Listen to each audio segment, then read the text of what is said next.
Hey guys, welcome. I'm Jay Massey, and thanks for coming back to the channel. In this particular episode, what we're going to talk about is simply what to do around smoking. I mean, as laws continue to change, as marijuana becomes more legal, or as just people keep smoking and using cigarettes in and around our locations, one of the challenges is, what am I going to do about it? How do I handle the situation when someone actually violates the house rules? And more importantly, what happens and what do I need to do with the next guest so I don't end up losing that reservation as well? And again, if you like information like this and you want to grow your mind as well as your money, please make sure you hit that subscribe button, hit that like button so that we can get in front of more individuals, and definitely make sure that you check back with us every Wednesday and Saturday so that you can get more and more information.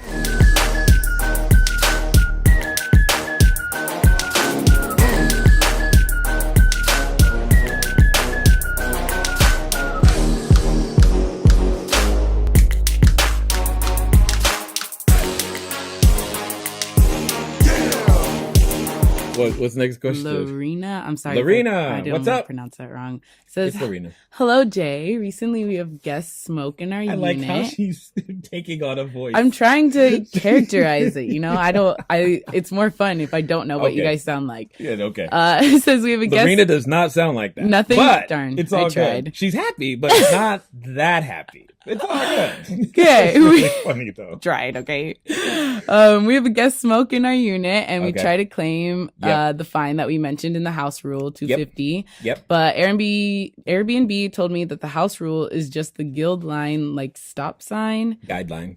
What? Guideline. Oh. It's probably guideline. There's a typo. Okay, got it. Our next guest actually claimed to have refunded for the experience because they still can smell the smoke. It was shocking that the I cannot talk today. Airbnb approved to give them the refund, but rejected me to charge the fine from the previous guest. What should I do? Got it. Okay, so I'll tell you our procedure for smoke so that one, you can actually get paid. That's number one. And then number two, so that you can remedy the issue with smoke so that you don't have to deal with it for the next guest. Okay, so there's actually a number of steps on this one. So when it comes to when you find out that, hey, so and so decided to smoke or break any particular house rule for that matter, I don't really care what house rule it is, they broke it. What Airbnb is looking for is irrefutable evidence at the end of the day. Because, well, here's what happens. You claim, hey, you smoked. They say no. Oftentimes, especially with smoke, unless you have something else other than that can show that the guest actually was smoking in or near your unit, it's hard to get Airbnb to pay. Here's how we have gotten them to pay. And again, it goes back to following the system. One of the components of the system is obviously having a camera system that is external. Remember, internal cameras are illegal, so don't do that. But you have a camera system that's external. Most smokers, almost all of them, smoke on the way into the house. Nice. And you can catch them walking into the house with the cigarette lit almost all the time. Plus, you have I know I'm thinking of one of our units, we have the front and the back doors monitored. We also have external cameras at this particular location. So it makes it really, really easy for us to see when people go out on the back stoop or not, etc. And if they happen to trigger the smoke alarm, then okay, here's how this works.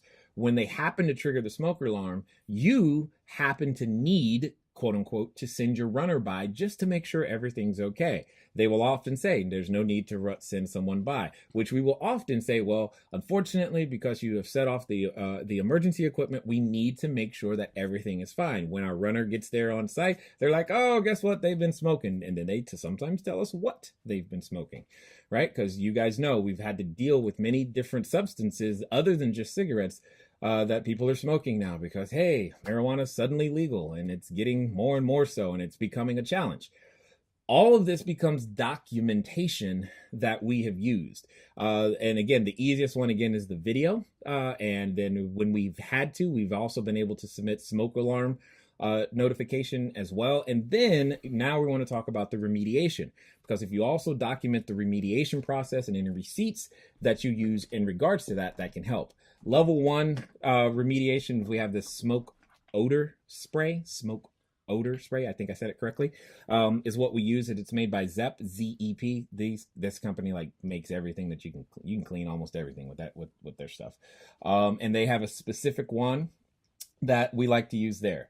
Number 2, if that isn't good enough, then what we also have is an ozone machine. It's a machine that literally emits ozone, O3 on the periodic table, ozone. This is another way of saying it will kill you if you are in the room. So please, you do not stay in the room when you're using this thing. You will die, okay?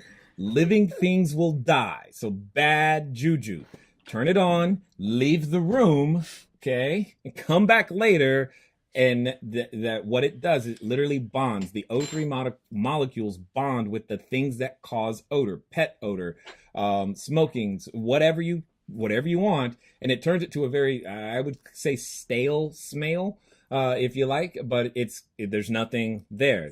That machine has been a godsend, because we can send our runner there and turn it on for 2 to 4 hours, and it's usually less expensive than actually doing step number 3. And step number 3 is going to be the full treatment, where you're hiring a service, and they're coming in with the things that clean the drapes and the upholsteries, and it could be an entire thing and take up 6 hours. Who knows, depending on how bad it is. But again, the receipts from those things is going to be a part of your documentation process. Plus, it prepares you so that you can completely eliminate the smell for the next guest. So all of those things is how it goes down. I'm with you, Lorena. I have had, the only reason I know them is because I had the same frustration. I'm like, okay, how come I keep losing these smoke claims, and what can I do about it? And that's basically where we stand and what we've been doing.